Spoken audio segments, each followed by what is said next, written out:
सभी दोस्तों को नमस्कार। निफ्टी 50 के चार्ट में आपका स्वागत है। शिवरात्रि की सभी को हार्दिक शुभकामनाएं।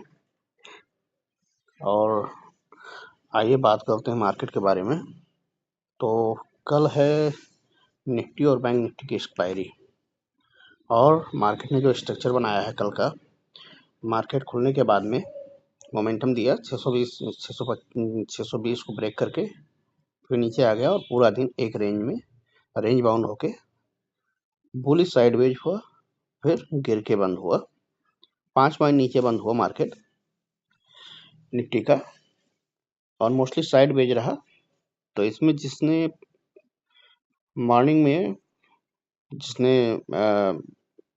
लगाया होगा पैसा, उसको कुछ इनकम हुई होगी, अदरवाइज पूरा दिन साइडवेज था, प्रीमियम ही खाया है। और कल सेंसेक्स की एक्सपायरी थी।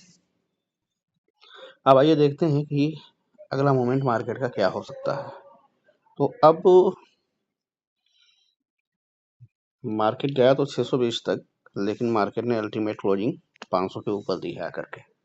अब इसका क्या मतलब हो सकता है, तो इसमें देखिए, एक तो मार्केट कल, ये डिपेंड करता है कि मार्केट कल खुलेगा कहाँ पे। अब खुलने का मतलब ये हुआ कि अगर मार्केट ये साइडवेज खुलता है, सपोज दैट मार्केट अगर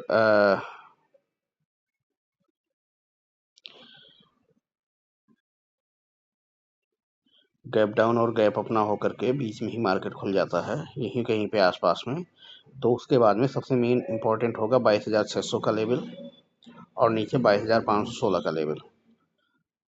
और इन दोनों लेवल्स को काटना मार्केट के लिए बहुत ज़रूरी है। अब ये देखते हैं कि मार्केट में प्रोबेबिलिटी क्या बनती है। मेरे हिसाब से मार्केट में ज़्यादा प्रोबेबिलिटी बनती है गैप डाउन खुलने की,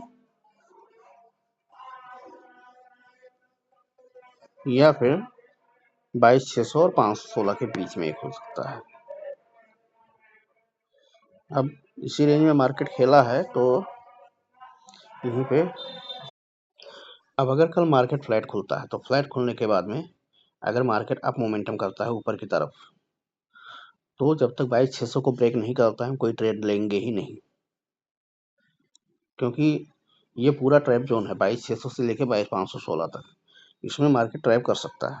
और कल 2 एक्सपायरी है, निफ्टी और बैंक निफ्टी की, तो हमें बहुत सतर्क रहना है। मार्केट में मूवमेंट आ सकता है एनी टाइम, लेकिन मेरे हिसाब से मार्केट में मूवमेंट आएगा डाउन साइड में। अब डाउन साइड में आएगा मूवमेंट, कब आएगा, हो सकता है कि ये आफ्टरनून में आए। मॉर्निंग में गैप अप, मॉर्निंग में ऊपर जा करके फिर ये आफ्टरनून तक नीचे जा सकता है, क्योंकि मार्केट का जो ट्रेंड है वो कम्प्लीटली बेरिश है। डाउ जोन्स गिफ्ट निफ्टी अपनी थोड़ा पॉजिटिव है, तो मोस्ट प्रोबेबिलिटी ज़्यादा चांसेस बनते हैं फ्लैट खुलने के, क्योंकि 50 और 60 पॉइंट अप है। तो अगर 50-60 पॉइंट इसमें अब भी होता है, तो अब मान के चलिए कि फ्लैट ही है, या हाँ फ्लैट रहेगा मार्केट। तो अब इससे ज़्यादा मार्केट के बारे में सोचने की ज़रूरत नहीं है कि मार्केट कहाँ खुलेगा। अब आइए बात करते हैं मार्केट क्या कर सकता है कल को। तो मार्केट अगर ऊपर जाता है, तो एक ट्रैपिंग हो सकती है मार्केट की, कि ऊपर जाने के बाद में जब ये 22,600 को क्रॉस करेगा, तो 22,600 से 22,625 के बीच की जो इम्पोर्टेंट है, पूरा सेलर का जोन है, ये बहुत ही इंपॉर्टेंट जोन है। जब तक इस रेंज को काट नहीं देता है मार्केट, जब तो 22,600 और 625 को मार्केट ना काट दे, तब तक हम कुछ नहीं करेंगे, क्योंकि यहाँ से मार्केट फिर डाउनवर्ड्स हो सकता है। अगर 22,625 से मार्केट मुड़ता है, तो हम सेल एनालाइज करेंगे, और हमारा अगला टारगेट होगा जो है 22,500 का, या हम अपना टारगेट 22,516 ही रखेंगे। अगर यहाँ पे आके होल्ड करता है, वेट करेंगे, लेकिन अगर फिर अपसाइड ब्रेक करता है, तो हम मार्केट से आउट हो जाएंगे। अगर हमें 22,625 से 516 तक का मार्केट मिल जाता है, तो ये 100 पॉइंट कम एक रेंज होगा, जो कि काफ़ी एनफ है हमारे लिए। तो हमें इससे ज़्यादा मार्केट के बारे में नहीं सोचना है कि मार्केट क्या करेगा। अब बात कर लेते हैं मार्केट से नीचे के बारे में, मार्केट क्या करता है। अगर मार्केट नीचे की तरफ तोड़ता है, अगर 516 तोड़ता है तो हमारे पास में अगली रेंज जो है वो 447 की है। इसमें पहले मार्केट आकर के 500 तो काट देगा, क्योंकि अगर मार्केट को डाउन जाना है तो 500 तो कटेगा ही कटेगा। कब तक होल्ड रखेगा मार्केट 500 को? तो इसके बाद में 475 और 447 हमारे लिए काफ़ी इम्पोर्टेंट है। और इसके बाद में 447 कटेगा तो हमको 400 तक के लेवल दिख सकते हैं। अगर इससे भी नीचे गया तो 350 का लेवल आ सकता है। ये बात हो गई निफ्टी की, निफ्टी 50 की। अब बात करते हैं बैंक निफ्टी की। तो निफ्टी बैंक में हम आ गए हैं और निफ्टी बैंक के लिए देखिए 48,700 की जो रेंज है, ये एक 48,700 से 48,831 तक की जो रेंज है बहुत इंपॉर्टेंट है अपसाइड मूवमेंट के लिए। बैंक निफ्टी जो है बुलिश कंडीशन में है, इसने हैमर भी बनाया हुआ है। हो सकता है, ये हम 5 मिनट चार्ट की बात कर रहे हैं, हो सकता है कि कल ये अपसाइड मोमेंटम दे। कल इसकी भी एक्सपायरी है। अगर बैंक निफ्टी 48,831 को काटता है, 831 को काटेगा तो इसके बाद में हमारे पास में जो है अगली रेंज सीधे जो बनेगी वो 49,200।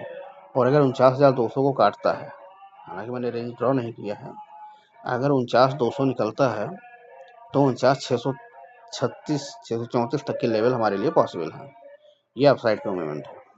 और हम डाउन साइड में देखते हैं, डाउन साइड में 48,499 यानी कि 48,500 का जो एक लेवल है बहुत बड़ा सपोर्ट है।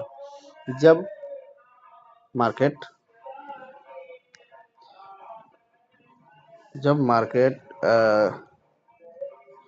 इसको ब्रेक करेगा, 499 या 500 को जब भी ब्रेक करेगा तो मार्केट में एक अच्छा डाउनफॉल आ सकता है। वो 359 या 360 तक जाएगा। अगर 360 को काटेगा तो 48,065 का एक बहुत बड़ा लेवल है हमारे पास में। 48,100 और 48,065 ये एक रेंज है। इसके बीच से बैंक निफ्टी रिवर्स हो सकता है। तो कल हमारा जो व्यू होगा बैंक निफ्टी के लिए वो अपसाइड में रहेगा, ठीक है। और 48,831 काटने के बाद में हमको बुलिश ट्रेड अच्छी मिल सकती है। तो हमें इसीलिए कल की ट्रेड में 48,499 से लेकर के और 48,700 यानी कि 200 पॉइंट की रेंज जो है, इस रेंज के बीच में हमें कोई ट्रेड नहीं लेना है जब तक निफ्टी क्रॉस नहीं करता है। हाँ, निफ्टी गैप अप हो जाए, अगर 48,700 के ऊपर ही खुले जा करके तो हम ऊपर के बारे में सोचेंगे। अगर 48,831 को भी काट देता है तो मान के चलिए कि हमारे लिए 49,192 का लेवल आ सकता है। अगर गैप अप खुलेगा तो 49,192 से फिर रिवर्सल आने की संभावना है। 49,000 से भी आ सकता है, 49,192 से भी आ सकता है। तो और रिवर्सल आने के बाद में फिर हमको बैंक निफ्टी एक बार 48,831 से उठता हुआ दिखेगा। और अगर डाउन साइड में 499 को ब्रेक करता है तो हमारे पास में एक 48,065 तक की रेंज जो है ये हमें मिल रही है। अगर इसको भी ब्रेक कर देगा तो इसके बाद में हमको आराम से 47,900 की रेंज मिल सकती है। कल एक्सपायरी है और देखते हैं कल का ट्रेड कैसे होता है, आप लोग बताइएगा। आशा करता हूँ कि आप लोगों को वीडियो पसंद आया होगा। Thank you.